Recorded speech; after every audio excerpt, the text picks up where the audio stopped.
Hello everyone, my name is Akshay and today I am sharing my presentation about day 4th challenge uh, on IDC 30 days of challenge, and today's topics are on control structures, that is if else statements, for and while loops, break, continue, and pass statements. And the challenge is to check if a user entered number is a prime number or not. So let's go for it.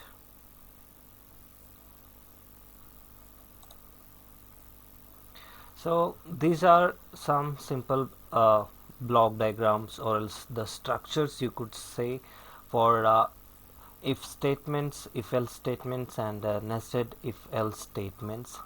So here if I want to use a if statement, then there should be a condition. If the condition is true, then some block will be executed, and if the condition is false, then the alternative block will be executed. And the same goes for if else statement. And when we go for nested if statements, then we will be having multiple if statements within a if statement. Okay, and we will be able to see many examples in this regards, and let's look at few examples. So here let's look at an example to check if a user input number is even or odd. Okay, so I'll execute this program. Okay, so here it's asking me to enter the number, so I'll enter 10, and here I have my program, that is if number divisible I mean percentage 2 is double equals 0, then print f the number is even, else print the number is odd. Okay, that means if remainder of any number when it is divisible by 2, then it will be an even number, and if the remainder of any number when divided by 2 is not equal to 0, then it will be an odd number. So let's look at the answer for 10.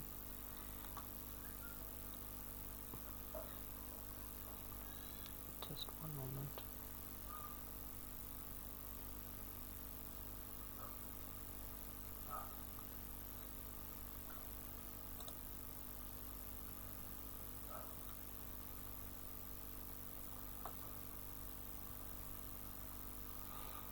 Yeah, here the number 10 is even. Okay, as we all know, this is just a simple program, and let's look at some more example. So I'll say 13.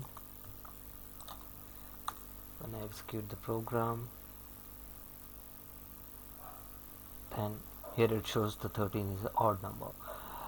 And here I have taken another program to check for to take input student score as input, and to assign a grade for the obtained score. Okay, so here my score is the user input, so I'll ask the user to enter the score, and if the score is greater than or equal to 90, then it will be grade A, and if the score is above 80, then it will be a B grade. If it is above 70, then it will be C grade. If the score is above 60, then it will be D, and if the above conditions are not met, then the score will be a fail. Okay, so let me try for this. So here I will say 70. Here it shows the grade is C. Okay, if I execute the same program, and if I say score is 91, I'm sorry, then here it says the grade is A. Okay, and if I try to execute the same program,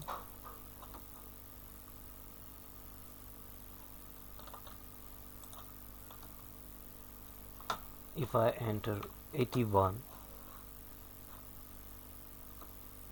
then it says the grade is B. Okay, so in this case our program is working to check the grades, I mean to assign the grades for given scores. Okay, now let's look at for loops and while loops. So here I have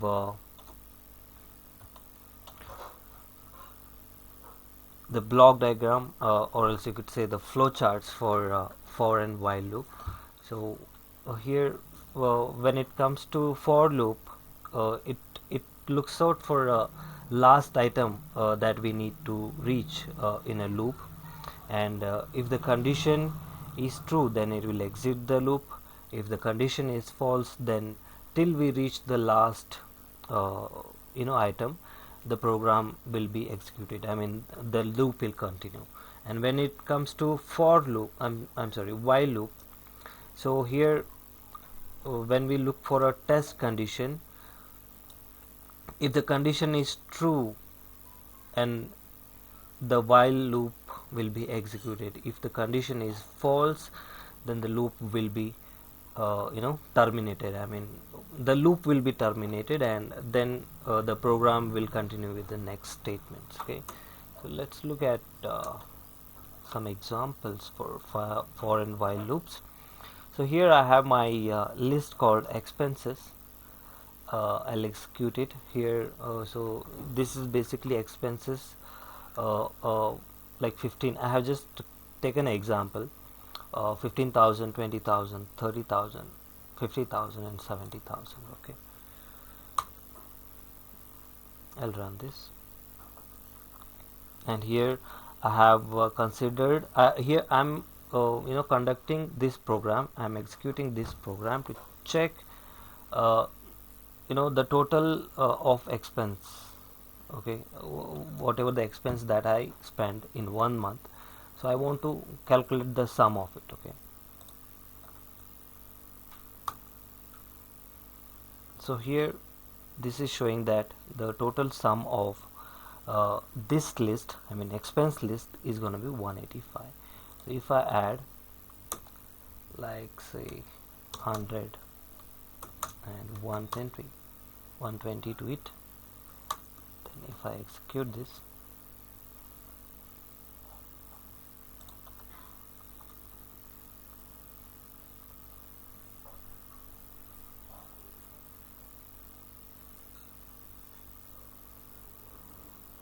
then I'll get the sum of all the numbers in the list. Okay, so if I want to print a range of numbers, so here my statement is for I in range 1 to 10, print I.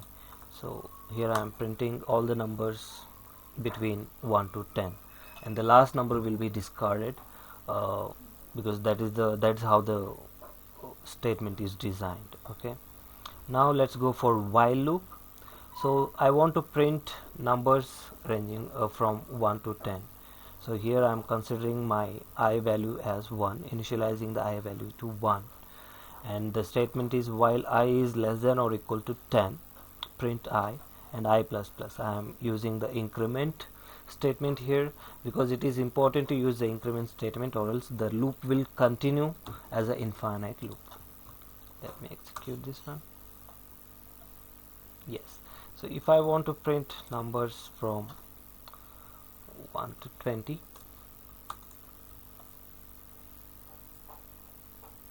yes, in this case I am getting from 1 to 20. Now let's look at some statements like break, continue and pass. So here the break statement is used to terminate a loop permanently when a certain condition is met. Once the break statement is encountered inside a loop, the loop is immediately terminated and the program continues with the next statement after the loop. Here you can look at my short program, that is for I in range 1 to 10, if I is equal to 5, then break. So you can see the difference. I am using the same program statement for break, continue and pass. So here it is breaking the statement. The loop is terminating when it reaches to 5. Okay, I can only see 1 2 3 4 numbers here. And when it comes to continue, the continue statement is used to skip the current iteration of a loop and move on to the next iteration without executing the remaining code in the loop for the current iteration. Okay, so here in this case it will skip only that one particular condition. So you can see the program here for I in range 1 to 10. If I is equal to 5, continue. That means you can say 1 2 3 4 5 is skipped here, and then it will continue with the next iteration, that is 6 7 8 and 9. Now when it comes to the pass statement, the pass statement is a placeholder statement that is used to indicate that no action should be taken. It is often used as a placeholder when writing code that will be filled in later. Okay, so here you can see my program. For loop is like for I in range 1 to 10. If I is equal to 5, pass, or else print I. So let's see how this works. Yeah, here you can see that only the 5 number is skipped and the rest all numbers were executed. Now if we look at the challenge that was given by IDC, the challenge is to check if a user entered number is a prime or not. So I'll execute this. I'll say like 5. Okay,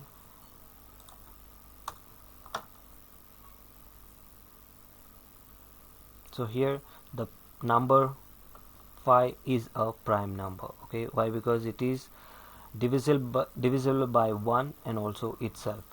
Let's look at another number.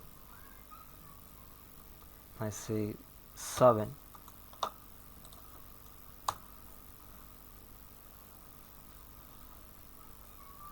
Yeah, the number 7 is a prime number. Okay, now let's look at any number which is not a prime number. I'll say 15.